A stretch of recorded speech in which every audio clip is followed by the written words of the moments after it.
In this episode, you could win one of 2 Age of Sigmar Champions Savagery bundles. For your chance to win, like, comment, subscribe, and ding our dong on YouTube, or come across and join us on our main website, OnTableTop.com.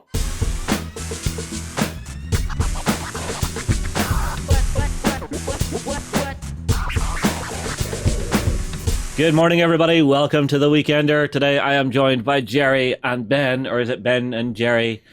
Could be either. We go by both. Yeah. You go by both. The newest hot celebrity couple. All right, guys. It's been another fantastic week in gaming. Tons of stuff has been happening, and we have a jam-packed show for you today as well, including some chat from the guys from PlayFusion about some of their new stuff that's coming out. We've got Freddie from Battlefront in, and some other stuff happening as well that should have you very excited. First thing to mention. Yes. This weekend, Dawn and Gianna are across at AdeptiCon running a live blog for us. So tons of content, catching up with all the latest and greatest that's happening in America. And in particular, you noticed from the content or anything you're looking forward to seeing from the show? Saga. Yeah. All Saga? All Saga. And, all the time? Well, not just Saga. Ronnie's over there, so it'll be interesting to see what comes out of the Mantic meetup. Because they always have a big drinking session and a massive game before they kick into all of their Kings of War and Vanguard and Dread Ball games. So yeah, what about yourself, Ben? Tournaments. It'll be really fascinating to see what more stuff comes out from Games Workshop. We'll be talking a little bit about that later anyway. But as well as that, I know Dawn and Gianna have been doing some really cool things in terms of prizes. So there's some really cool stuff for you to go and pick up, especially those premium and BIG big swag bags they do over there. They are insane. They're basically like filled with like 3 or 4 different games. So go and check those out because you might be in a chance of winning one of those for yourself, which is pretty awesome. So. Sticking to the theme of events, not this weekend, but the following weekend. I am sorry to say this. I am absolutely crushed to tell everybody this. It's horrible. It's absolutely terrible. There will be no Weekender and no Weekender XLBS next week because myself, Gerry, Ryan, and Ben are all going to be across covering Salute. So this is one of those shows that I love going to every year because it's kind of like a one-night stand because it's in wham bam, thank you, man, and get away again. Yes. That's appalling. I'm it. having flashbacks to a few weeks ago. What? What have I done? Did I misspeak again? Has my list caught me out? Yeah, it really has. But yeah, it's nice. It's good. It's contained. Yeah, we'll also be doing some stuff with the Foreground guys, as we mentioned last week, so it's always fun to hang out with Big Ben from Foreground. If you see him at the show, run up, give him a cuddle, and say, Justin told me to give you this. Just because. Okie dokie. You realise this will mean escalation. People will be licking your head again. They will be. Yeah. It's more I'm like... going to go out on a limb and say you can probably win a prize, not a guarantee. If you lick his head, your house may be at risk. See, this is why I never shave the night before, so that way it's rough whenever they lick my head. You know, kind of like a reverse cat's tongue. Fair enough. Lovely. All right, Ben, you have an update here, sitting here as well. What have we got? So one of the cool things that happened last week is that, well, I think it was a couple of weekends ago now, is that Warren set Dave Taylor a task of converting the Venomcrawler, but not from Chaos to something else, Chaos back to its Imperial design. Oh, yes. And so he has been set into task on doing that, and he's created himself a little project that he's put together that you can see there. Now, Dave Taylor's got himself an Adeptus Mechanicus army, and he loves playing around with stuff like that and converting and things. And of course, he did his Armies, Legions, and Hordes book, which was on Kickstarter. He's now on Kickstarter as well with Meld the Terrain, who's doing another book as well, which is really cool. He's been taking that Venomcrawler, and he's going to be starting to turn it back into its Imperial style that it's first started out as before it got mutated and tainted by Chaos. It's going to be really fascinating seeing what he gets up to with this one and just sort of how he brings together all those different bits to create something fascinating. So watch out for this one and follow along with his project as well. So See, I kind of disagree with Warren on this one, that it can be turned back to Imperial, because I don't think it ever was Imperial. Of course it was. Where did they get it from? I think it's a complete original creation of Chaos. Chaos don't do original creations. Everything they got was Imperial. And then got Chaosified or, demon... Well, if it was a Defiler, I can see that comes from the Mechanicus Doomcrawler, but this thing... But the Defiler predates the Doomcrawler by 5 years, 6 years, something like that. Yeah. So we can quite happily see one of these coming for the Imperial anytime. I doubt it. I seriously doubt it. Everybody can argue with me in the comments below, but I think this is a completely original Chaos creation. No. Completely original Demon Engine. No. What do you think, man? Where are their factories? Where are they going to make these things? Well, in the Shadowspear book, it actually talks about them having taken over a Forge World. So they have a Forge World. They have the Forge World. They have raw metal. Yeah, they don't just go and hammer things. Everything in the 41st Millennium works off standard template constructs, STCs.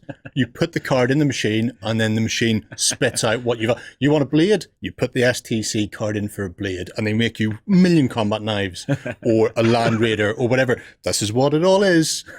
Technology is just that motivated. The only people who make their own stuff properly from scratch are the squats. People who understand technology. Nobody in the future understands technology. What about the Tau? What about the Eldar? Yeah, no. The Eldar sing all of theirs. That's not technology. That's all right. What about the Necrons? Right. No. No? Not Necrons. Undead in space. No. None of that. Now, this is a very cool idea. I always love seeing Dave Taylor work just because he does some really, really nice stuff. Yeah, no, I think it should be really fascinating to see what he does with this one. As I said before, Dave Taylor does some really good stuff when it comes to converting. So following on this project and sort of throwing a couple of comments in and stuff like that might be quite interesting to see. See what he takes on board, because obviously, it'd be good to have some community feedback, and maybe your ideas will be integrated into that. And you never know. If this does ever become an Imperial vehicle, maybe it'd be based on the idea that Dave makes. That could be kind of cool. So, cease and desist letter inbound. All right. Next up, we have Sam from the office here sitting down with Alan and Rob from PlayFusion to chat about some new stuff coming from Age of Sigmar. We'll be right back. Hello, everyone, and welcome. I'm Sam from OnTableTop, and I'm joined by Alan and Rob from PlayFusion. How you guys doing? Good, thanks, Sam. Yeah. Now, they're here to tell us about the latest expansion for what I think is the best new card game in recent years, Warhammer Age of Sigmar Champions. I absolutely love this card game. So before we get into that, can you just tell us a bit about yourselves, introduce yourselves a bit? Sure, after you, Rob. Okay, I'm Rob. I'm the content manager at PlayFusion. So I'm responsible for making sure every bit of content we put out is spick and span.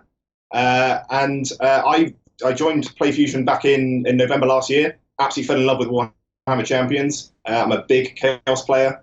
I love the big spells they've got. Yeah. And yourself, Alan? Yeah. So I'm Alan. I'm a video producer. I've chatted to you guys a few times before. Appeared in a few videos. I'm also the narrative designer here on Warhammer Champions. So that means I've been putting together all the storylines, especially for this new set. We've been doing a lot of work on it. So hopefully everyone's going to enjoy it. Yeah. Excellent. Yeah, I'm very excited for this one because, of course, it's bringing in plenty of new stuff for Age of Sigmar. So, what Grand Alliance is your preferred faction? I've got to say Destruction. I'm really looking forward to playing with some of the new guys we've got coming in now. I just love to really chuck as many units on the battlefield at a time as I can, and that's they're the boys for doing that. Yeah. Well, see, as mentioned before, I like Chaos. I don't mind doing a bit of damage to myself to do the big hits. Yeah. I'm a death player myself, so it's all about that playing with or raising my units again. That's where I have my fun. Yeah. Well, there'll definitely be some good stuff in Savagery for you for that one. Okay, now I believe there will be. I believe Savagery is the third booster set for Age of Sigmar Champions. What is the story behind Savagery? What's been happening in the lore? Okay, so this so with this storyline, we're basing it within the Realm of Beasts. So in the Realm of Ghur, Alariel the Ever Queen is come into the realm because she has found out that Rotigus Rainfather and Heticulus Slimex from Nurgle have started to try and infest this realm. She sort of sensed that they're overwhelming the forests there, and she and her Sylvaneth are coming in to try and fight back against the Nurgle and the Maggot-kin. Alongside that, we also have the Gloomspite Gitz. They're going to be running amok through the realm. Basically, the Bad Moon is flying overhead, all kinds of mad stuff going on. So they've come here trying to impress the Bad Moon as they like to try and bring about the Everdank. But on the side of that, we also have Arkan the Black has been sent through to basically try and collect some Loonstone. If you know your Age of Sigmar lore, Loonstone has a lot of magical properties to it. One of the things being that it can drain magical energy from the realm where it is, and it tends to drive people a little bit insane. Part of why the why the Gitz like it so much.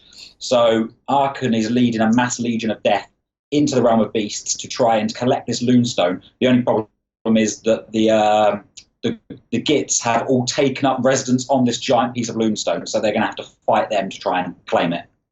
So it's all kicking off. Big bomb. Yeah, fantastic. I do have to admit that the Gloomspite Gitz are the one thing that tempt me away from death. Well, that sounded really grim. They tempt me away from the Grand Alliance of Death. Does the Loonstone, does that play a part in this new set at all? Are there any cards that reflect its importance? So there are a few cards that talk about the bad moon. Not so much the Loonstone in itself. There are a few cards that talk about the moon itself. Is it the bad moon? The bad moon may or be a card. Yep, so the bad moon itself is making an appearance in card form. Yeah. The Loonstone element is actually more something that we're going to be tying into our organised play and just on the narrative side of things. And it may have more of an appearance within the digital events that will run on our mobile version of the game as well. Perfect. And Steam now. And Steam. And soon Switch. There you go. Okay, so what does Savagery bring to the game? You mentioned a lot of the different factions there. What are some of the cards we can expect to see? Some of the really big characters or really important new...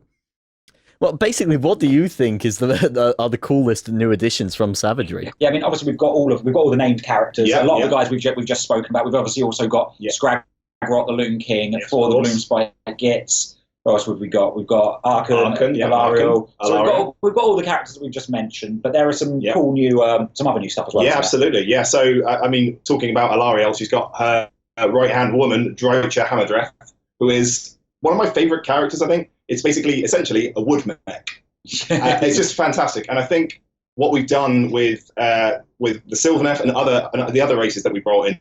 And so we've got the Gloomspite Gitz, and we've got the Nurgles as well. We've got Maggotkin. The Maggotkin as well. Each of those playstyles are pretty unique. So with the Sylvaneth, with some of the cards we've already revealed, we've really lent into sort of their ability to just charge in and recklessly try and fend and defend their land. So they've got really robust discard mechanics, which we think is going to really shake up the game and create some really pretty unique playstyles. So for example, Drycha Hammerdreth, as I just mentioned, has like an ability to constantly discard cards to play cards, and so you're basically burning through your deck to try and do as much damage and create that win condition as quickly as possible. And I think that sort of play style is going to be really exciting to play both in the physical and the digital game. Yeah, we've got some cards that are doing things now that we haven't seen before. Absolutely, yeah. I can't. The name escapes me right now, but I'm sure we can send you it so you can show it. But that allows you to actually, once your champions have completed when they've completed their blessing, they've completed their quest, received their blessing, it actually allows you to restart their quest from the very beginning, allowing you to earn those blessings again. Yeah. So that's quite a cool new mechanic. Divine Inspiration is the order card that lets you do that. It's it's one of those cards that if you can pull it off, it's gonna pay off big for you. So if you can get to your blessings, hit them, and then restart them, that puts you in a position where you can really do some damage pretty quickly. And of course, the great thing with that is that you, because you already unlocked the blessings once, you have a better idea of absolutely what blessings. Absolutely, of course. And so we've got a lot of cards like that. We've got cards. There's some new neutral cards like Battle Tactics, which just you can basically play without any from any sort of position, from behind or from in front. It allows you to sort of change the game, shuffle your cards, revamp your tactics, and sort of push forward for a win condition. And so we've got. What we've tried to do with Savagery is we've tried to bring a lot of different play styles and and also reinforce the existing play style. So we're going to see a lot of existing decks, existing mets shaken up, as well as new tactics come out. And if you're a Nurgle fan as well, of course, we've got Nurglings coming in now, which everyone loves Nurglings. But the cool thing about them, guys. The thing up until now has been that you're only allowed 3 of any single card within your deck. With the Nurglings, you can actually take 7 of those in. Yeah. Really showing how they kind of fill the battlefield. And they increase in strength depending on the number of Nurglings you have in play. So then there's also, is actually 7 different designs of cards? Yes, so the Festering Nurglings card, there are 7 different designs of them. And so you can have 7 of those cards, all different artwork in your deck. So you can basically just throw Festering Nurgling after Festering Nurgling, just spreading the love of spreading the plague. Yeah, spreading the love of grandfather Nurgle. Just that's absolutely fun.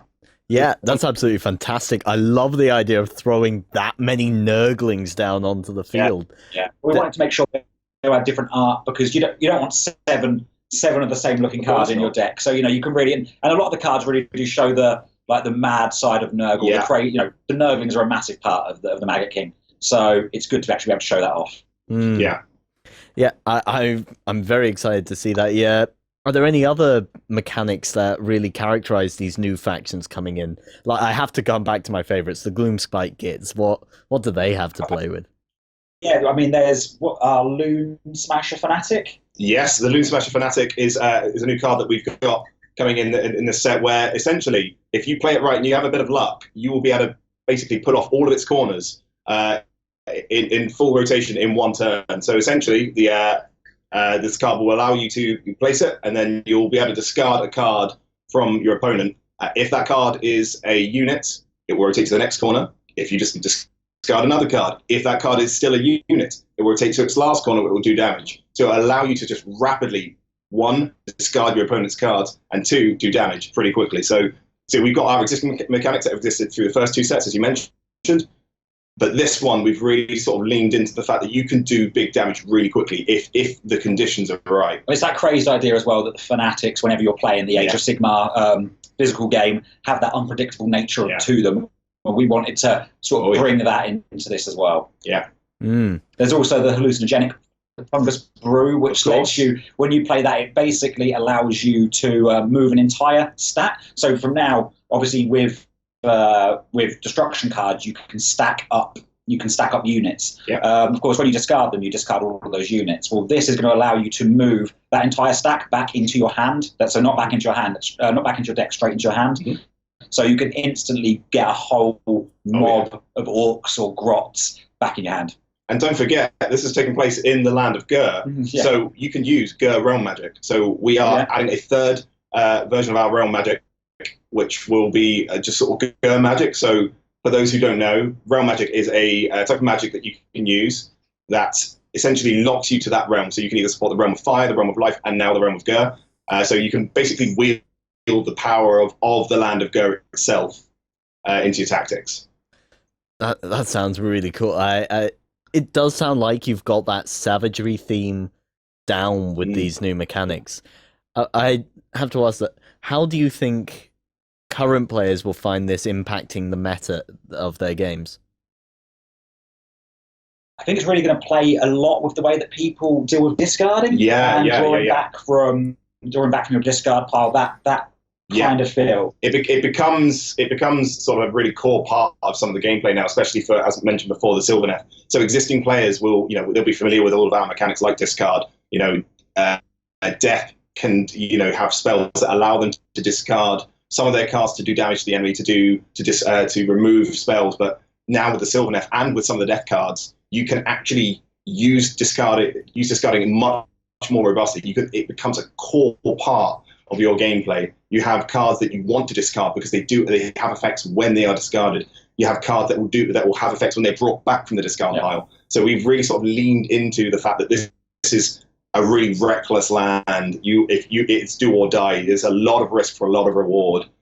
And of course, you're not, if you're playing usual Sylvaneth, as it's always been, you're not limited by, you have to just play a Sylvaneth deck. It can, it can be part Stormcast, part Sylvaneth. Of course, part Idoneth Deepkin. You're obviously limited to your Grand Alliance, but you're not purely stuck playing just Sylvaneth or just Stormcast. So, you can really merge all those together and hopefully build some cool tactics. Yeah, absolutely. And don't forget Squigs. And Squigs are in there as well. Yeah, Squigs are making an appearance. Yeah. The Squigs are definitely my favourite part of the Gloomspite Gitz. I would collect that army just for the Squigs. Well, there you go. There's a new tag Squigs in there as well now, so Squigs are going to have a big part in this. Mm-hmm. Excellent. So, Savagery is launching April 5th, is that correct? Correct, yes. So it's launching April 5th for the physical version. The digital version is launching on April 8th. Okay. Yeah, but if I'm not mistaken, this weekend, so today, you're running your first strike events. What is happening? Indeed. Sorry? I've just checked my fake watch. There are currently First Strike events running right now. Excellent. Can you tell us a bit about those and how can people get involved? Sure. So if you head to the Warhammer Champions website, and then you'll see there is a store locator on that website, you'll be able to find a store near you that will be running a First Strike event. And a First Strike event is our preview event where you'll be able to see all of these the Savagery cards in a tournament format. So you won't only just get to look at them, you actually get to play them and take them home with you. So you'll be able to go to your local store, you'll be able to sign up to an event there, and you'll be able to sort of take part in a sealed deck tournament where you'll be able to play with exclusively with the new Savagery cards. And not only that, everyone who attends will be getting a rainbow foil, first time we've ever done this, a rainbow foil Beastly League card, which is a completely brand new promo card that we're doing for the first time. We're really excited about how people are going to interact with these cards. We are basically throwing everything out of this pre-release, right? So there's not just a select little bit, it's every single part of Savagery we are letting people get their hands on and take home with them. We want to start doing these for all the events. Yeah, absolutely. For all of the sets going forwards, really getting, letting people see them early, getting people's, seeing what people like about them. Of course. Yeah. So it should be really cool. Really excited about it. Yeah, definitely. There you have it. If you want to get involved, just head on over, find your store, grab a coat, put the weekender on pause. We'll be back. We'll still be here when you get back and go have a game. Okay, so before I let you both go, I have to ask, what does the future hold for Champions? Now we're on Ghur, where could we be heading moving forward? Oh, you're going to get some trouble with Games Workshop if you. Goodness me. We're so within the actual card game itself. Obviously, we're now going to be over the next few months. All of our storylines, our digital events, our physical events, all our organised play will all be building on our storyline and all of these characters and the Loonstone and the Bad Moon. After that, we can't really say what's going to happen. I can say that we have plans. We already know what is happening. Oh, yeah. But it's all very tied into things that are coming up within the Age of Sigmar physical game. Yeah. So if we say too much, Games Workshop will tell me off. In the digital, some exciting stuff coming out. Yeah, we do. Especially next month is a big time for the digital game. As we mentioned before, we've got the Nintendo Switch version coming middle of April, but we've also got some new modes coming with that, which we haven't talked about yet. So we can sort of reveal here that we will be bringing a brand new single-player adventure mode into the game, which we are calling Realm Trials. Yeah.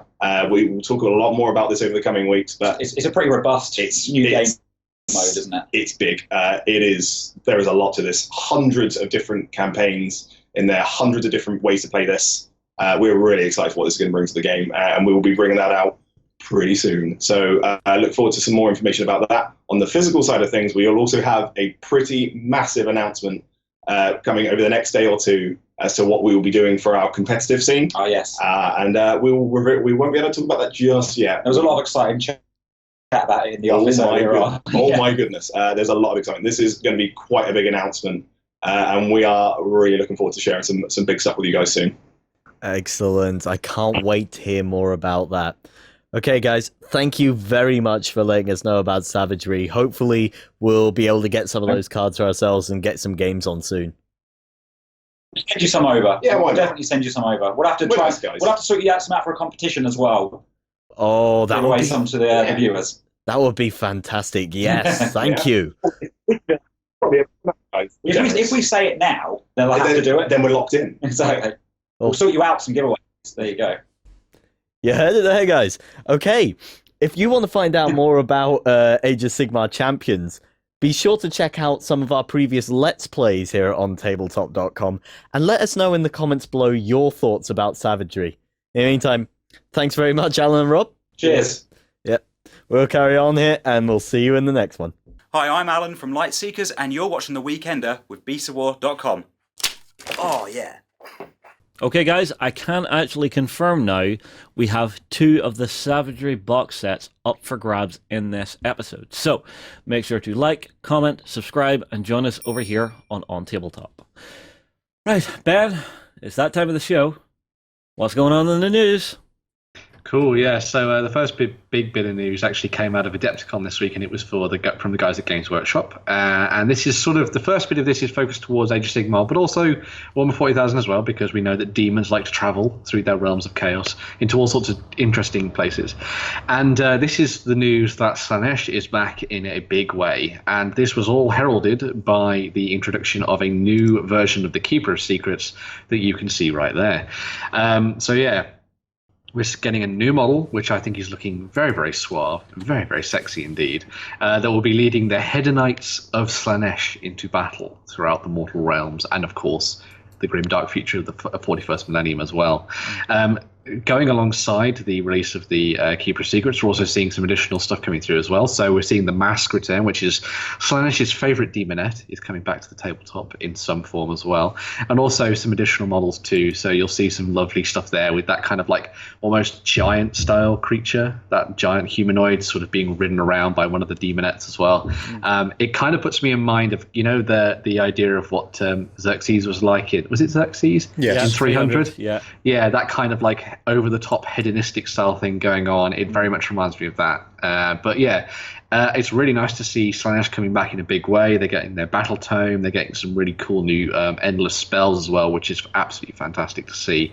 And again, as I say, Slaanesh coming back to the tabletop is kind of interesting, because obviously they sort of pushed them to the side for a little bit for a while, just because it was a little bit on the nose perhaps. But I think they've come back with a new design philosophy to try and get that kind of level of sort of, as I say, allure and a sort of sexiness back onto the tabletop, but without, going over the top and throwing boobs everywhere, which is a big thing. So yeah.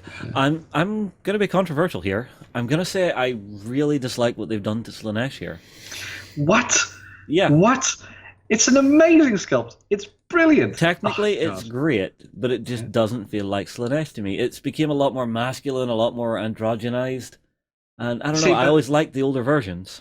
See, yeah, that's the thing. I think the androgynous nature of that is what really should draw this in, because there's no sort of set sex or gender to whatever Slaanesh was on the tabletop. It was incredibly gender fluid.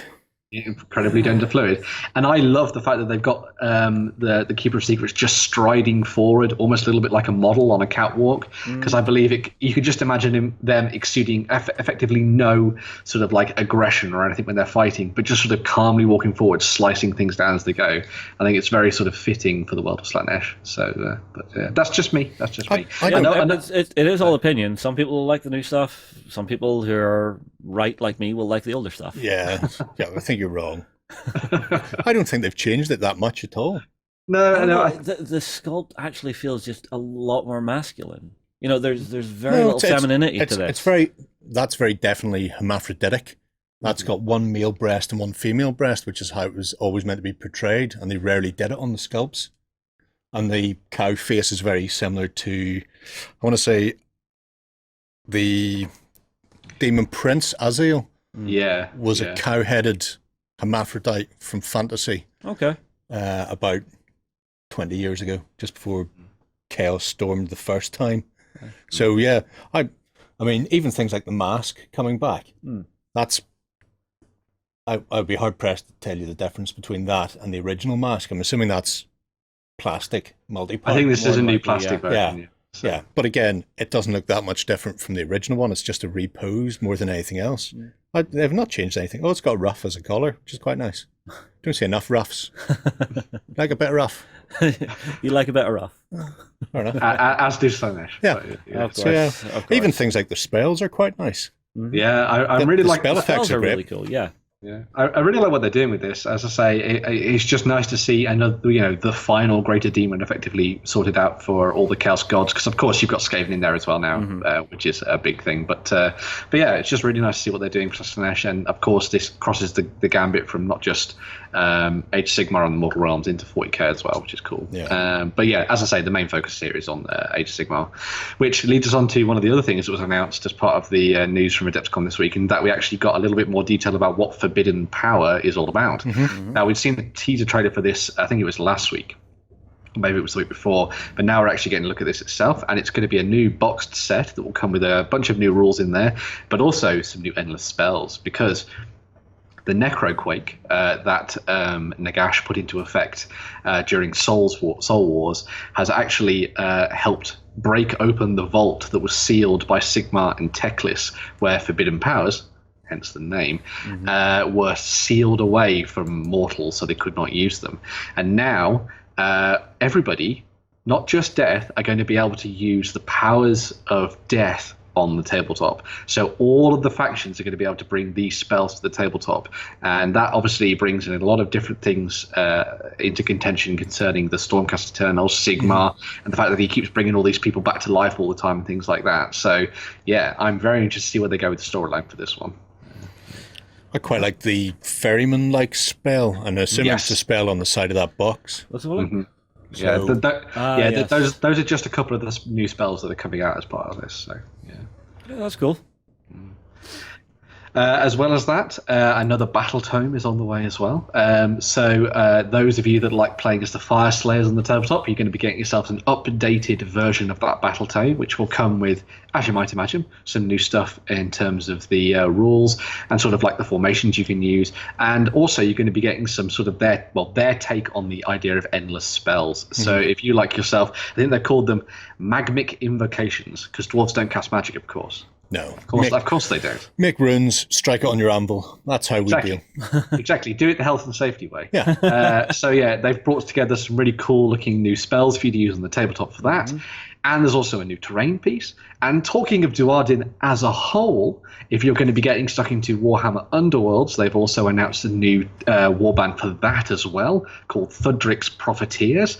So if you like playing as the Kradron Overlords, then you've got yourself an interesting new warband to play around with here. And the cool thing about this one is that it seems very, very ranged focused. Normally we've seen either a mix of melee and ranged or just melee.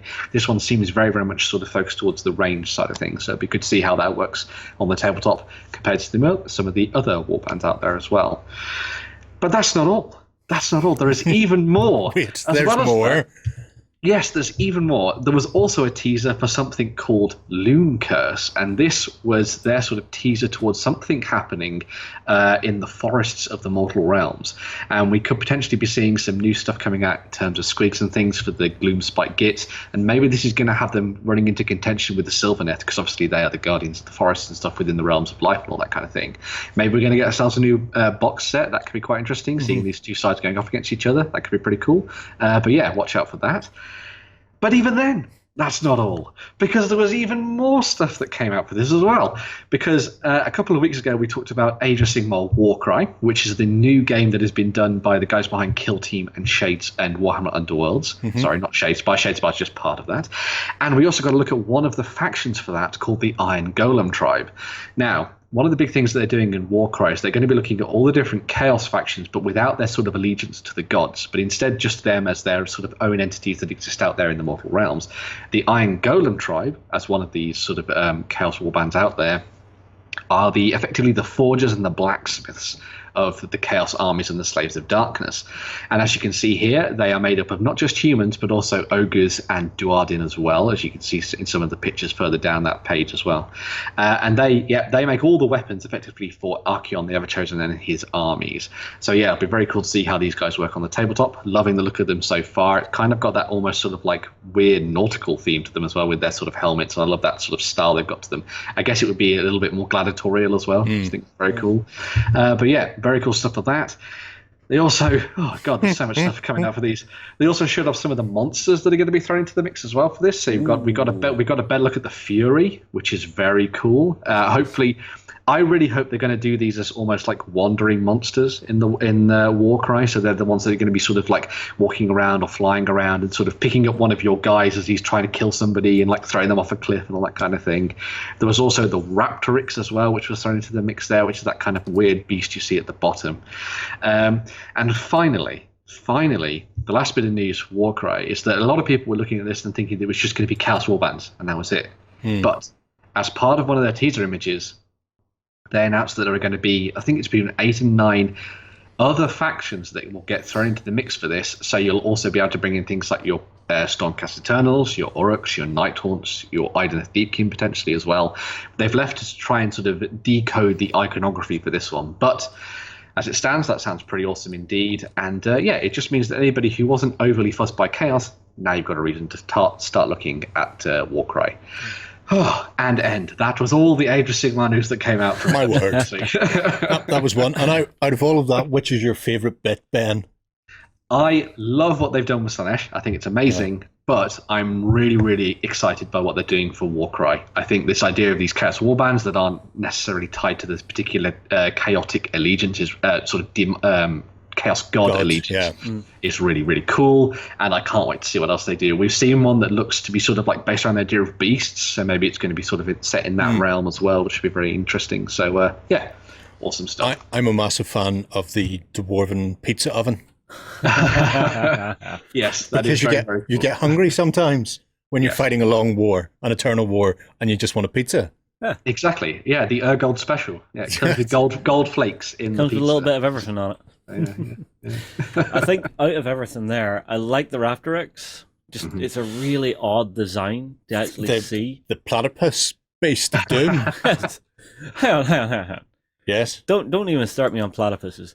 They are the strangest creature on this planet. I mean, like, what the hell happened to create that? Wait, don't imagine it. Evolution. They needed something to fulfill that point, and it just went, we need a duck-billed platypus. Yeah. And let's give it spurs with poison. Yeah, why not? It was either that or God was just playing around with the Play-Doh one day. Well. That or he had a long night's drinking the night before. You know, Angel comes in the morning and goes, what the hell? You let this get through? What? So the next bit of news is also a little bit sort of Warhammer centric, and this is to do with a new magazine that has been launched by a group of people called 28. Now, 28 is a magazine that is entirely free for you to download, so you can go and check out issue 1 right now, and it's all based around the idea of them exploring the games that they enjoy.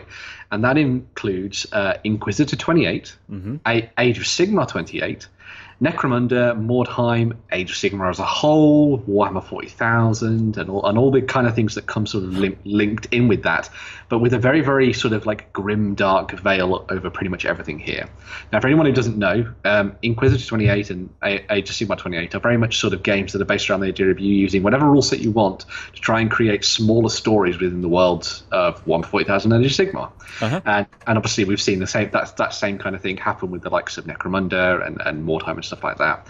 And a lot of the things that they're doing as part of 28 magazine are very much inspired by the artwork that you might have seen for artists like John Blanche and those kind of people.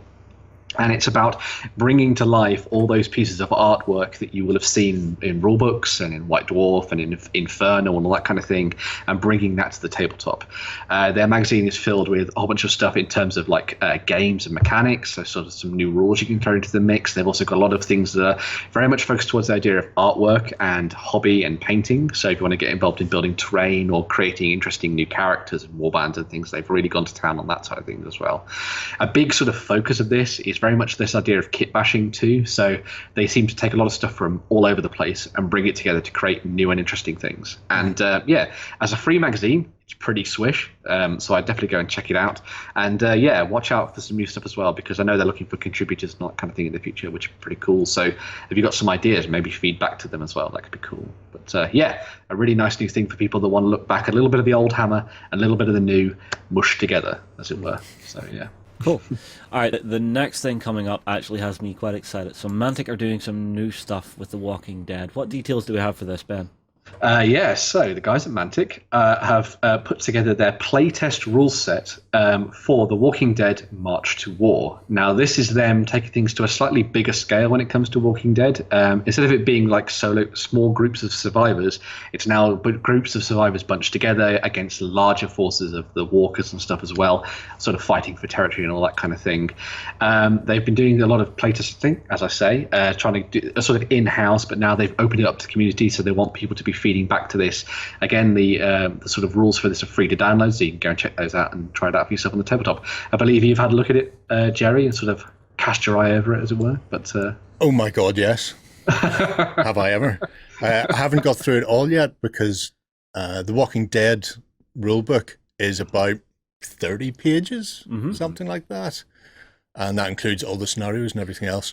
This which more or less goes, here's the Walking Dead rules, that's the first 10 pages at the front, and then the next 120 pages or so are the rest of your faction lists, your scenarios, and your expanded rules. I see. Still plays on a relatively small board, although that will be changing as soon as I get my hands on it. Why do I get the feeling you're going to have Ronnie by his ankles, absolutely trying to shake the rule set out of him? Don't need to. I've got it downloaded already. Download's there for people to get in and start playing, because they're looking for feedback on it. Mm-hmm. So it's currently still runs on the 20 by 20 or 20 by 40 inch that Walking Dead runs on, but there's the scalability there because they've added things like weapon ranges are solid in the Walking Dead, and in the March to War they've got bands, so rifle fires at multiple bands, and it makes it more difficult or easier depending on where you are. So there's that granularity coming in. And have they made much change to noise if you're going to be playing on a bigger play surface? Because noise carries, you fire a gun, that's going a fair distance. No, it's still relatively set on the 10-inch noise mayhem thing, but what you do get now is walkers can be moved individually, or if there are up to 5 within a kill, so there's a little kill template if you haven't played it, which is like a CD 4-inch, or it's just about that size template. You put that over the top, and up to 5 walkers can be replaced with a herd, and a herd comes on a bigger base. I'm assuming either some sort of Sabot base will come in that you can put them on, or they're going to make a larger herd thing. Now, if you've seen what they did with Mars Attacks, they did a little herd of cows that were on fire. I can imagine them doing something similar here, where they have a little herd of walkers, that are just crawling over each other, because that to kill a walker you need to do 1 damage. To kill a walker in armor you need to do 2 damage. To kill a herd you need to do 10 damage. So you remove the herd, or you remove the models, and you put your herd base down, and that moves as if it was 1 walker. So you can, and because initiative passes back and forward, if you don't have the initiative, then you might find that your opponent mobs up a herd of walkers beside you first, and I think you can only generate so many herds per turn. So you know, the initiative will mean that herds start clumping in various places depending on who's got it, passing back and forth. So that's all very interesting. They've also got various factions and faction abilities. So what they've done is they've taken the basic rules and they're adding another layer. So they're adding a strategy phase on top, where you can plan in what sort of things you want to do, and depending on the faction. So you've got like Rick's prison camp or prison survivor group has a very different play style to somebody like the hunters, and you can spend strategy points to do things. So they're just taking the rules that are currently there and just going, if you just tweak this, or a tactician can now do this, a bruiser can do this. So the rules are already in place, and the cards look like they're going to remain the same. So if you've got All Out War, then you can just take this step up if you want to, and it doesn't require you don't need to invest in a table's worth of terrain. If you don't want to go to a 6x4, I will, because it's me. I was actually about to ask, what do you think? Do 12x6? Oh, anything like that. Massive city table. We played. There were 6x4 games here at the boot camp that the very weekend it launched. Just All Out War. So the fact that the March to War is coming, and they're going, well, here is, instead of playing 100-point games or 80-point games, you're playing 500-point games. Ooh, wow. So that's all there already, and the idea that we could just fire out a full city board and just go nuts is great. So I'm thinking just the amount of post-apocalyptic stuff we have. If we did a 12x6 table layout, it could look absolutely amazing. It would look fantastic, and definitely if you play All Out War and you've got the miniatures sitting there in the house, go and download this rule set. It's not pretty. There's none of the nice diagrams or pictures or anything like that in there yet, because it's a working rule set, but it will go, here are the rules, and then you'll get a little blue highlighted box going, these are playtest rules for jumping or for climbing or for ranged weapons or whatever it happens to be. And that's what they want feedback. They want people to play this, start banging some games out and going, oh, this is broken. If you do this with this, your game is destroyed, Ronnie. You've ruined everything. Go back to the drawing board. They need this now, because if it gets released later on this year and people haven't done that, then there'll be an awful lot of whining on the internet. And I know you're shocked, because there's so little whining on the internet normally. Not going near that way, 20 foot pole. So yeah, it's a free download. It's a 116-page rulebook. Yeah. Go nuts. Yeah, go have fun. Yeah. And I'm sure you'll probably want to check out what the guys at Mantic are doing at Salute, because I guarantee you they'll have something for this. I might be, yeah. Yeah, I might saunter by there. I assume you're dibsing that interview then? Might do. There's a few places I might just lurk near and see what happens, See if they'll pay me to go away. Yeah. All right. Any more news there, Ben? Yeah, so some of the extra news that came out of Mantic Games as well this week was that they've put the retail version up for Hellboy, the board game, up for pre-order. So if you want to get your hands on that and you missed out on the Kickstarter, you've got a chance to do that. The sort of core retail version of the game comes with just 4 of the plastic agents in there. So you get Hellboy, as you might imagine. You get Liz Sherman, Johann Strauss, and Abe Sapien. I love Abe Sapien. He is one of my favorites. And of course, you get all the kind of core stuff that you would expect. So you're going to get a little adventure to play through in there, which is pretty awesome and stuff like that. However, at this time as well, they are also still taking pre-orders for the last selection of collector's editions of the game, which come with all of the Kickstarter stuff that you could have got as part of that. Obviously, that costs you a little bit more, but you are still able to get your hands on that as well. This won't be available properly at retail. This is just for a very limited pre-order period right now, but they've got a couple of sets left over, so it's great to sort of get involved there and see if you can snap something up if you've missed out on the Kickstarter as well. There's also a version of it which you can pick up with a cinema ticket as well if you want to go to see the new Hellboy movie, but it's up to you. But yeah, looking really cool indeed, and I cannot wait to play some Hellboy because my friend has got it from Kickstarter. Well, he hasn't got it just yet, but he is getting it from Kickstarter, and I cannot wait to play it. It's going to be amazing. So it does look like a good game from what I've heard of it. The whole investigation phase, and then just having that tipping point where it all goes a little bit wibbly, and oh crap, we're in the fight now. I unboxed it with Sam a couple of weeks ago. The components are fantastic, really nice. So if you've picked up any of the Walking Dead stuff, it's pre-assembled plastic, same sort of stuff as that. So the details are really crisp. There's cleanup to be done on it if you want to take it to the next level, but it's not onerous. But the detailing on things like Rasputin, on Hellboy and Abe and the like is lovely. The frog people, great. The giant frog monster, fantastic. The tentacles, great. Now we just have the basic core set here. Yeah, the retail set. Which I may have dumped on John last week. I went paint these because we want to do some Let's Plays. I'm getting a Kickstarter version as well, and there's some beautiful things coming like alternate sculpts, which is it's worth it for that. Now, are you going to go see the new movie? Because I'm a little bit wary of it because it's not Ron Perlman. Yeah, that's all right. There have been films without Ron Perlman in them before, and there'll be films without Ron Perlman afterwards. But Ron Perlman did Hellboy and did him really well. He did a version of Hellboy really well. Yeah. Okay. It's not the comic book version of Hellboy. I know. So, and it'll be interesting to see, does this new movie bear more of a resemblance to the comic book, or is it just a new take on their movie? I think they're aiming for more of the comic book type of thing. I keep meaning to pick up some of the comics to give them a read, but I never get the chance. I never see them sitting about. If you are looking to pick up the version with the ticket, mind you, that is in Nottingham, and it is with Ronnie and the lads. Oh right, yeah, it's literally just the guys from Mantic going, we're going to see Hellboy. Do you want to come with us? Get a copy of Hellboy, buy a ticket. Well, I assume we'll get drunk, watch it together, and get pissed. Yeah. All right. Well, if that's all we have for the news, there's one more bit of news. Oh, what is it? What is it? Well, the last bit of news is one that Gerry would crucify me for forgetting. Oh yeah, okay. Don't worry, I would just leave it on screen for the rest, regardless of what we're talking about. Right. So this is the guys at War Games Atlantic have started to sell their plastic kits. They've got 2 of them up for order right now. One of them is the Jaeger sci-fi soldiers, which is pretty cool. So if you're looking to use these in any kind of generic sci-fi stuff, or if you're potentially going to use it for something like 40k, for example, these would be pretty good soldiers. You can have a look at the sprues there as well. Very, very nice and easy to put together. Good to pose around with and play around with as well if you want to get stuck into some kit bashing.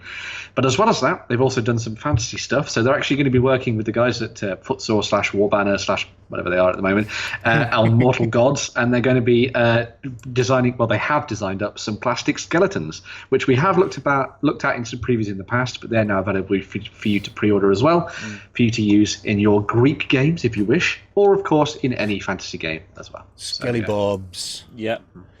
I'm really excited by this for a couple of reasons. One, Greek Skelly Bobs always great. Yeah. 2, the range that they've decided to go for with this. So they've gone for a Greek Skeleton Warrior set, which is nice. And then their Sci-Fi Trooper set, which is a little bit Deathcore of Krieg, a little bit Germanic, but they also have a head option there, and I've seen it painted up looking not dissimilar to Rebel Troopers from Hoth. So you could do it, and that's great. Yeah, see, for the Sci-Fi Troopers, I would nearly go like Elysian Drop Troops for them. Yeah, you could do that. You know, I think it's a little bit more of that than it is Deathcore, because, you know, Deathcore, it's really that old World War I style of gas mask. I'm not really getting that vibe from these. But that's because they've got multiple head options. Well, bring up the brew for me. Hang on. So... Up. Oh. Dun, dun, dun, dun, dun, dun, dun. Fortunately, it's back to us here. Hi. But there's a set with helmets and gas masks on. Gotcha. Now, as far as Elysian drop troops go, they don't wear 3/4 length coats, and they generally have grav chutes, which these guys don't. So they're going to be more Elysian splat trips as they get thrown out of a Valkyrie on top of the enemy. It's the Elysian Suicide Squad. Just push them on top of the orcs. Calm down. See what kills them. But some of the stuff that's coming next from Wargames Atlantic is looking interesting. So they have another 2 historic ranges coming, and they've announced that it's going to be Dark Age Irish, which is amazing. Although you have enough Irish. No way, you know. You have enough Irish. But these are plastics. But you have enough Irish. No, I've got nice metal ones. Now I could have some, cheap and nasty plastic ones to throw at them. But but the fact they've gone for Irish is really interesting, because if you want to go for Saxons or Anglo-Saxons, Anglo-Danes or Vikings, there's Gripping Beast, and then there's Victrix. There's probably somebody else as well that I'm forgetting. There is somebody else, but I can't remember their name. Anyway, there are plastics out there, and it seems to be whenever somebody comes to do a range of Dark Age, they go, we'll do Vikings, we'll do Anglo-Danes. Irish is very popular, and the Irish will fit in with Celts and with so Scots, Picts, whatever you want. The fact they've gone, right, everybody does these, and there are these plastic kits, why compete with those when we can do this instead? And it supplements, it sits alongside, which is great. And they're doing the exact same for the other range, which is Persians. So there's, again, you've got Wargames, or Warlord have the Greeks, and Victrix have Greeks as well. And now there's going to be plastic Persians. And the thing about Persians are, they're a dung force normally, so you need far more of those than you need of Greeks. And up until now, if you're wanting those, you're having to buy them in metal. And to have that mass horde feel coming forward with their little light wicker shields that go on fire at the drop of a hat, it's costing you a fortune. Anybody who's seen the 300 Spartans will know what I'm talking about there. But yeah, so they've looked at the market. They've gone, we are going to do generic things that will fit many games, and we're not going to compete with other people who are already doing it. And people look at things like the Victrix Greeks and go, these are fantastic, I need these in my life. Why would you put another Greek out there? Whereas nobody's doing the competition. So I'm going to go out on a limb and say after that, we might see plastic Carthaginians. That would be nice, because everybody and their dog does Romans. And who does the armies of Hannibal? Not enough people. I would really like them to see them do something Crusader-based, because obviously we get a lot of the Knights and all the Western Europeans and that kind of thing, but I'd love to see them do Saladin's army, get some of those in as well. That could be really cool. So it'd be interesting to see. It's an incredibly new company. They only started announcing that they really existed at the start of March. On March the 1st, they were going, we're coming. And then a couple of days later, they started previewing little things. And then they went live and went, we're here now. Enjoy. Well, okay, I will, since you've offered. I get the feeling that this year you're going to see a lot more sort of Ancients and sort of Iron Age coverage than we have in years past. What do you think? Don't know. Possibly? I wasn't thinking about it myself, but since you seem keen on it, we'll do that. All right, I tell you what, everybody, we're going to take a quick break here, because myself, John, and Freddie from Battlefront get to sit down and have a chat about what they're going to be getting up to event-wise this year. We'll be right back. Hello, everybody. I am joined in the studio by Freddie and John. Freddie's from Battlefront. John's from here, if you didn't know. I might be hanging around here. You might have seen me. Yeah, just in the corner, painting away, just saying, leave me alone, I like my tanks. Yeah. Pretty much. Freddie, we've brought you onto the show to actually have a chat about what the guys at Battlefront are going to be doing this year for events and stuff. So, what's the next big one that you guys are looking at? Well, we've got a big patch here this year. I don't know. rumours gone round anyway. We're relaunching. We've just done the sale of the final old, previous iteration models of Late War. Ooh. They've now, because the sale's gone, they've now been withdrawn. I could look, John's ears are picking up. Tanks. They're now coming back, but obviously a lot of those resin kits, as we've seen with the Nebelwerfers and the Katyushas, are now plastic. So there's no soldering irons or whatever else to glue them. They're plastic kits. Yep. So they're being relaunched. But what we're going to do, they're coming out. Do we have a rough ETA? Yeah, we're trying to tie them in with D-Day. Yeah. So you may see the odd item lying around. I don't know, possibly at Salute. Oh, so we might see some sneak peeks. Yeah, if we can. It's. I have to get down to nick some from desks. Find this man at Salute, twist his arm behind his back, and tell him give me the late war stuff. Yeah. So, we'll start with, actually, as we're talking about that, so at the open day on the 29th of June in Nottingham, the tickets are about to go up. We've got a massive table. It's 6 foot by 4 foot tables. Wait. This is at the open day, so that because we're doing D-Day, so this is the D, because we just mentioned D-Day release. So those will be it's a participation game. Okay. Because we're all about participation games. At Salute, what we've done is we've got a tanks modern, like a battle royale. So you rock up, get a tank, and then there'll be prizes for the person whose tank kills the most or stays on the table longer. So last man standing. Last man standing. Yeah. John? So when you rock up, you give us your name, and then we'll record how many hits you've done. If you want to come back and have another attempt later on, you can. And then at the end of that day, we'll be announcing the person who's racked up the most amount of kills. I see. John, you're not going to Salute? No, I'm not. That's fine. That's fine. I have plenty of tanks here too. So So what else are you guys going to lay out at Salute? Well, we've got a Great War table, which by this stage you'll have seen the demo that John and I have done. The minis, two guys from Reluctant Conscripts, Rich and Pete, really nicely let us use the minis, but they use them for demos. So we'll have those minis to lay out so if you want to dip your toe on Great War. Yeah, so you've got a chance to bite in there. We've also got a Team Yankee table and an Oil War table. Yeah, he said Oil War. Yeah, Oil War has me excited. What about you, John? Anything you're liking from Oil War? You already know I like all of Oil War, so you're the one that's been drooling. So just a little bit, the Merkavas. I noticed that all of the goodies that we sent over for you to have a look at. I noticed that you were peeking around when we were doing the Let's Play, and you've plagiarised the army. Not quite. I looked at what we had sitting, and I'm just thinking, I could maybe do some video content on that, possibly, maybe, sort of, kind of. It's coming home with me. But they're when you do the unboxing, again, John's kind of drooling.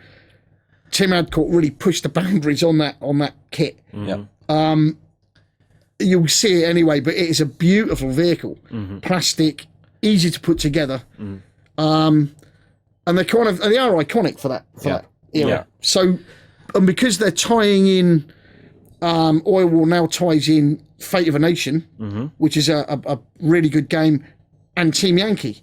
So the idea was, if we've got that set up at Salute, you can have a go at Oil War, you can have a go at Team Yankee. So is the Oil War book specifically set within the Team Yankee universe then, where the Cold War goes hot? Yeah, where Harold Coyle, as John said it in other videos, about where the book obviously had to come to a conclusion. What we've done is we've taken, or Phil and Wayne have taken that thread and they've run with it. So we've now got to the state where the Soviets have cheekily got themselves into Iran, and then pulled the rug out from under the Iranians. So they're now going to take on the Iraqis. The Syrians are now looking at Israel. So we've got that going on. But it means, and the other thing is, as John was really drooling over, is the fact that with it's your army, you talk about what you've done with the Soviets and those leopards. With the T-72s and the leopards. Yeah, it's just the ability to. This is what I say in the book chat. The ability to take all those models that you've bought and maybe not finished painting and stuff like that, and then just building an army, and it will fit into Oil War. That's the core of it. That's what I like. Yeah, it does look like you can mix a bit more kit in. Yeah, you can. It's just expanded the universe. Instead of it being that, it's now this size. Yeah. So again, to showcase it, we've got the tables. We'll have them set up at Salute so that you can have a look at them, watch them being played, and maybe have a go, dip your toe. Yep. If you've been playing Team Yankee, you think, I'm not going to have a go at it. Because the game systems are the same, but some of the mechanics are the same, I should say, but the flavour, some of the equipment changes the way you play. Yeah, very much so. We will be at Salute. We will, of course, be coming across to talk to you guys. I'm always excited to see what you guys bring, because you always bring gorgeous looking tables. Yep. And I'm also really, really curious to see what the guys from Guild Force 9 have been up to recently. You know, just out of curiosity. I'll not ask you now. I'll let you keep that one under your hat. I mean, they've been working really hard, like the Battlefield in a Box stuff now. The people have seen them. They've been out on the website for a while with some of those buildings. I mean, they're also working on the other game systems. So, you know, some of the minis that they produce, you'll see those. We'll bring show cabinets over. We'll have Tim Adcock, really nice guy. So he works while we're there. So he'll bring in his CAD. Yeah. And then you can just watch him designing minis. And if you really want to have a chat to him, he's a really nice, friendly guy. If you want to go over and have a chat, ask him how we work from drawing something in CAD to getting the tooling done to producing it in plastic. Yeah, cool. Again, come over, say hi. Yeah, absolutely. All right, other shows this year. Any big ones you guys are planning to hit? Obviously, Gen Con, I'm guessing. Yeah, we're doing Gen Con. I mean, Gen Con's obviously. I mean, we're Battlefront. We're all about 15 mil. But obviously, we also support a lot of board games. There are a lot of good board games out there. So, Gen Con. Games Expo. We will bring in. You're going to do Expo too? Yeah, we'll bring in. We did it last year with the board games, with the Firefly, etc. Yeah. We've also got our open day. Yes. 29th, as I mentioned, 29th of June. So we'll have, we're going to have the WebLink seminar so that you can chat. I mean, Peter Simunovic will be there. Yeah. You can sit in on the seminar with some questions, and Phil Yates and the guys in New Zealand will be, they'll get up. I don't know if it's get up early or stay up late, but they'll be they'll be a day ahead of us. Yeah, I think they are, aren't they? Depending on what time it is. I mean, like, I know the day starts in New Zealand time. Yeah. So depending on what time of the day we're at, they're probably about 12 hours the opposite end. I think they are. Yeah. Now, you mentioned you're doing 6 6x6 tables. Are they all just set out randomly, or no, they're in a line. So what was because with the launch of Late War, or the relaunch of Late War, we're going back into it with a lot of really cool minis, plastics. There's no lugging great big resin models. We've got a box launch. We're obviously in the process of working out a boot camp. Yeah. Well, we're pinning down details and such. Yeah, which would be kind of cool. We're looking at doing that in the store in Nottingham as well. Yeah. Some of the guys at the Games Club, Kalon, etc., they've been the regulars. We're looking at doing a boot camp ourselves in there as well. Yeah. And again, if someone's bought something, they're in the area, pop in. Yeah. Store's open. Ring the buzzer. You can pop in. We'll run you through a game. Yeah. Now, location for the open day, is it the same place as last? It's the same. Yeah. So it's Cleve Lodge in Nottingham. Yeah. Which it's Long Eaton. Yeah, and there's pretty handy hotels and stuff pretty close by to that. Yeah, it's like hotel and bed and breakfast city that part of the town. Yeah, and it's actually a mason's hall. Yeah, last year when we covered it, me and John and the others were walking around going, "Wonder where the secret passages are." Yeah, Yeah, it's, I don't know. It kind of looks, if I can say, it looks kind of 40k-ish when you get upstairs. It's got does a bit, with, actually. yeah. Well, you see, it's just a little bit. It does have that feel and flavor of a secret society meeting room. Yeah, but they're quite nice guys. They've let us use it. We used it last year, and it's a nice setting. The main room downstairs. Mm-hmm. So the idea is that we've got again the demo tables. Yeah. But the idea is we've got some guys from Breakthrough Assault. Thanks, guys. What they do, we've sent some minis out. We reached out to them, got some minis out. They're painting Americans and Germans. So we're not going to do, everyone's thinking, yeah, it's tying in with D-Day, but we thought, beach assault?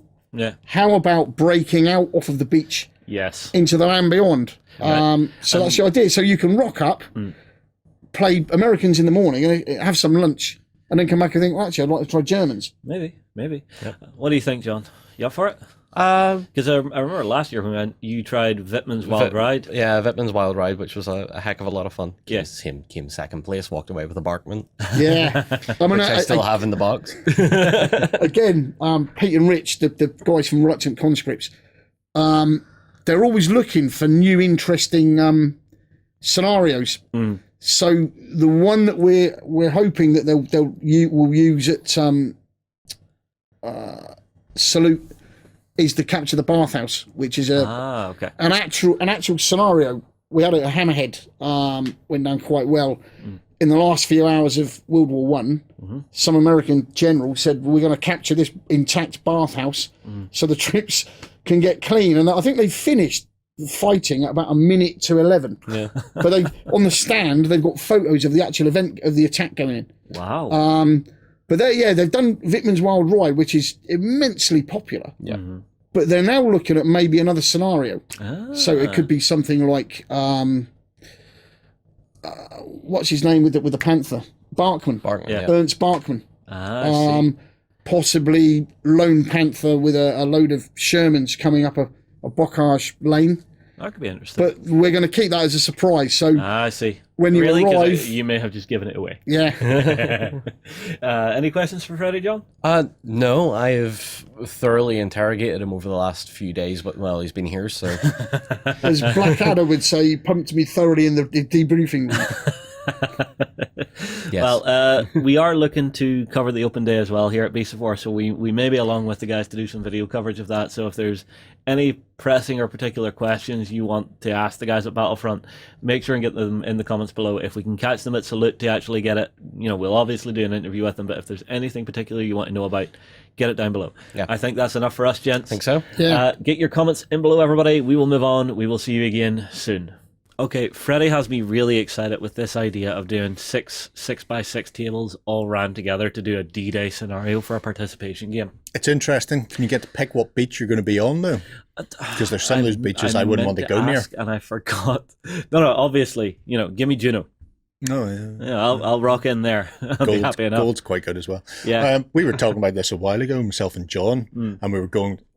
Especially with the setup we have here, where you've got 6 tables and then you've got 2 at the back. Aye. And what you could quite happily do is have your beach landings, and then the 2 separate tables, that could be some of your airborne drops that went in beforehand. Yeah, and then have them all tied together. Although, what if you did a naval war game on the bottom too? No. Shooting into the rest of them? No? All you're really doing at that point is playing Battleship. Because they're practically untouchable. Yeah, I suppose. And occasionally somebody might fire back, and then you go E3 missed. Okay. So you'd rather do some of the power tripper stuff then? Potentially, you could do something like a Blue Max style or Blood Red Sky style game. Well, no, because Blood Red Sky is too small. You need gliders and aircraft or para. Yes. Words. Anyway, you need the bigger planes, and I don't think Blood Red Skies handles that, but things like Blue Max does. And having something where you're trying to drop troops in, so you could play an airborne assault in the air. Pegasus Bridge. Obviously, it's one of the best known ones. Yeah, I'm not even talking about on the ground. I'm talking about if you want to do something not a ground-based game, actually have Blue Max has one where you're trying to escort. Normally they're escorting bombers in, but they could be drop ships, so you get your planes in, and then the Germans are attempting to take them out before you reach, and you could have that have an impact then on the airborne tables with how many troops actually land. But I don't know off the top of my head how good the German anti-air was for it to actually be realistic or interesting. Here's an idea for the bottom two tables then. Do it as an operational level game where you are controlling what reserves are going into the others and trying to actually run the breakout from those tables. That could be cool. Yeah. I would, if I was going to do British High Command, German High Command. If I was going to do that, I would do that in the cage, and I'll tell you why. I wouldn't want them to see what was on the tables. So you would have your D-Day airborne troops on the airborne tables. You would have your beach assaults, and then you would feed back via some sort of fog of war. So they've got their overall table in the cage. And you're going, oh, this is happening there. And they're going, oh, push more reserves into there. But they don't really know what's happening. And they might not all arrive there, or they might get scattered. Well, we actually have, it just came into the office. I think Warren mentioned it a few weeks ago. We now have a dolly that we can string along the ceiling and hook up a camera to. Yes. So we could actually have that taking snapshots. Aerial reconnaissance. And snapping onto the tables and feeding them into the cage. That type of thing. So the two commanders playing the overall game wouldn't actually have a real clue of how things were going on the tables, and having to rely on dodgy intelligence is the best way to make decisions. Cool. I wonder if we could get a digital camera that's the equivalent of a potato. Yeah, oh yeah. You know, just to get the worst digital photos I could. Oh, very much so. Just worst comes to worst, just smear a bit of Vaseline over the lens just to blur everything slightly. Good to go. You could do. You could do. All right, closing in on the end of the show, guys. So it's time for some Kickstarters. Ben, what have we got? Cool, yeah. So the first one of these is from the guys at Lay Waste Games, who have done Dragoon in the past, which is pretty awesome. And this new game is called Life Siphon. Now, Life Siphon has you playing as human beings who have retreated underground because dragons are burning everything on the surface, and deep down in the shadows you find a cursed chest that says do not open on it, but because you're humans you opened it, and now all of you are cursed, and the only other way that you can survive is for you to kill your companions. So the aim of the game, which is for 2 to 4 players, is that you're going to be trying to kill the player to your left, but also stop yourself dying to the player to your right, and in some ways keeping them alive so that they don't die to the player on their left. So yeah, this is a game about backstabbing, but it's a game about very, very selective backstabbing. My favourite type. Selective backstabbing, yes, indeed. Throughout the game, you'll obviously be trying to kill your opponent, but this can be done in a number of different ways. You're going to be playing a whole bunch of cards down the tabletop that will allow you to not only boost yourself, but also lessen your allies' abilities and things like that. You'll be able to summon familiars as well to the tabletop to use in your games to try and fight them and do a little bit more extra damage. The cool thing about your familiars, however, is they actually cost you life points in order to summon. So if you're going to be summoning those, you're going to have to be trying to sort of test your wits and see whether or not you can hold out long enough in order to get them onto the tabletop, but also stop yourself from dying at the same time.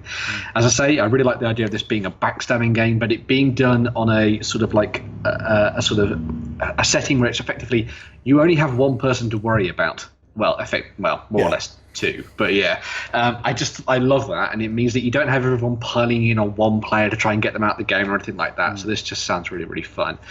The game itself comes in its typical sort of over-the-top lay waste game style, so you can either get it with some amazing wooden pieces, or you can go really, really, really bling and throw in some really big chunks of metal in there for all the different pieces, and also a lovely fabric mat as well. If anyone's played one of their other games, as I say, Dragoon and all that kind of thing, they do look amazing when you've got all these extra gubbins on the tabletop with that stuff. So yeah. Life Siphon sounds pretty cool. If you like your backstabbing games, check this one out on Kickstarter. So it sounds like a lot of fun, and it's nice to see that they've got some stuff happening with the guys at Wormwood as well.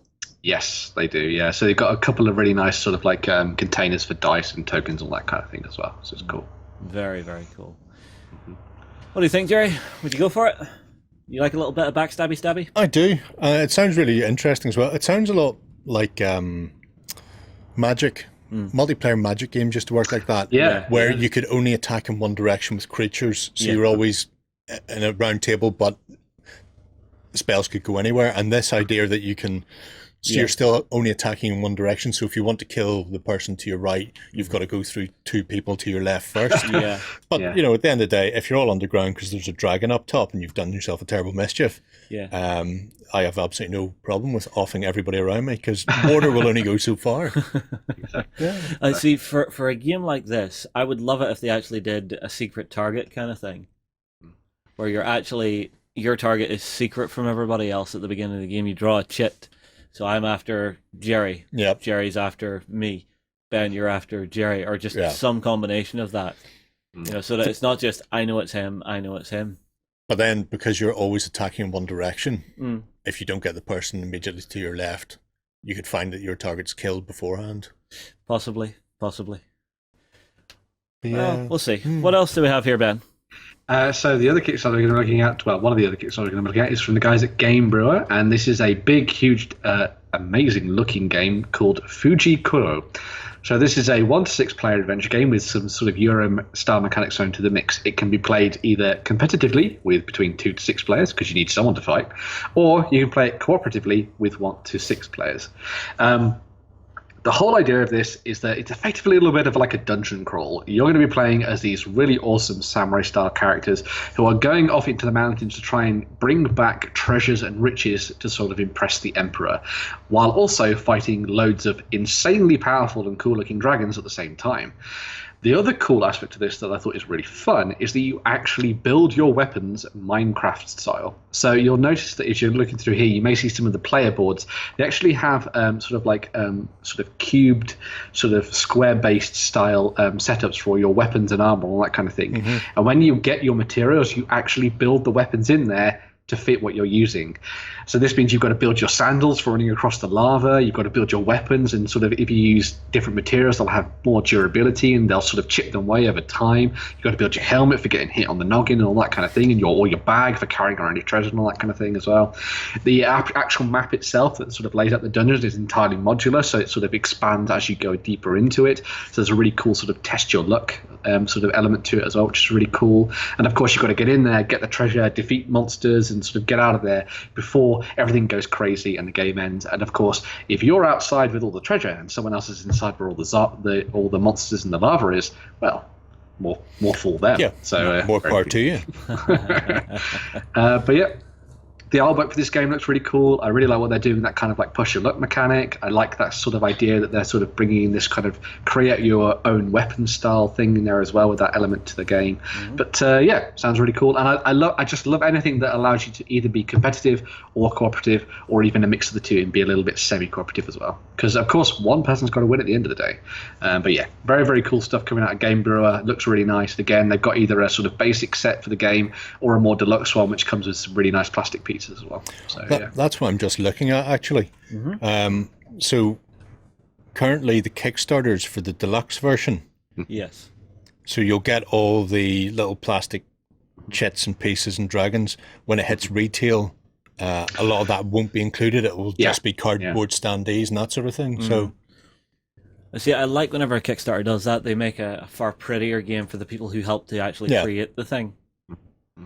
It's certainly a nice change. It's a nice idea, the actually going out there and Minecrafting, building your kit. Yes. It's not just I need to pick up. Yeah, you draw from a deck and oh look, you got the most powerful sword in the game by random.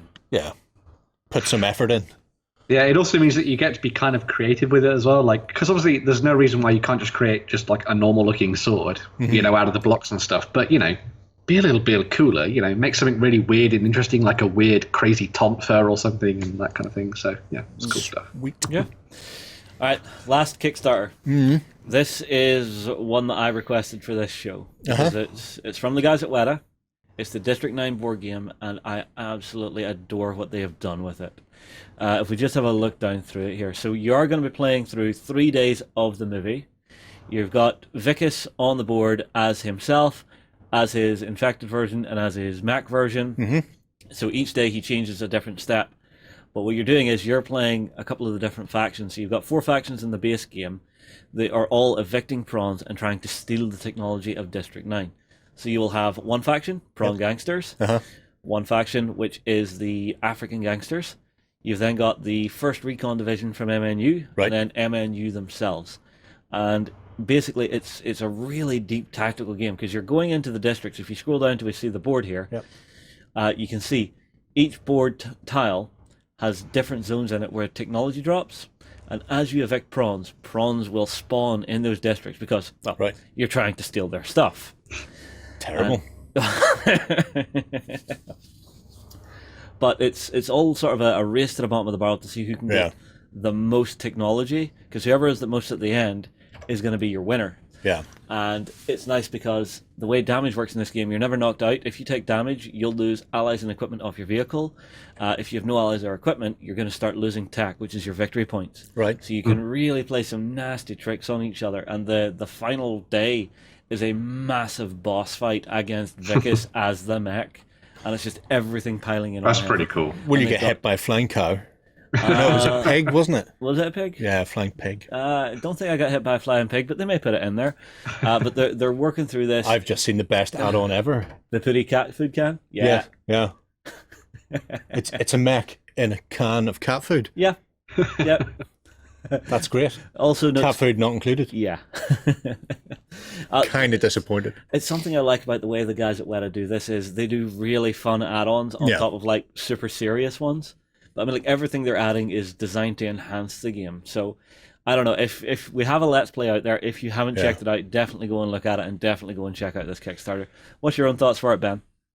Yeah, I like the look of this. I really like the idea that they're taking on an interesting sort of like angle of how they approach this sort of board game. It could very easily have just been sort of like, you know, faction stuff, but I love the fact that it's actually taking part during the events of the film. So you're actually seeing sort of things dynamically play out on the tabletop and sort of changing things around in terms of the sort of like history of how it all played out as well. So yeah, it looks really cool. All the miniatures are looking really nice as well. Of course, all the guys at Weta are, you know, involved in the kind of creating of this film and all that kind of thing. So there's some real pedigree behind what they're doing. And these guys did pretty well with GKR. Yes. My voice. Giant killer robots. Giant killer robots, and that was really fun. Yeah. So yeah. What about yourself, Gerry? Is this one for you? I don't know. I was thinking I would be spot on, and then I seen these two reprobates here. Oi! Look at this. Press and reviews. Would you buy a used car from these men? Look at this.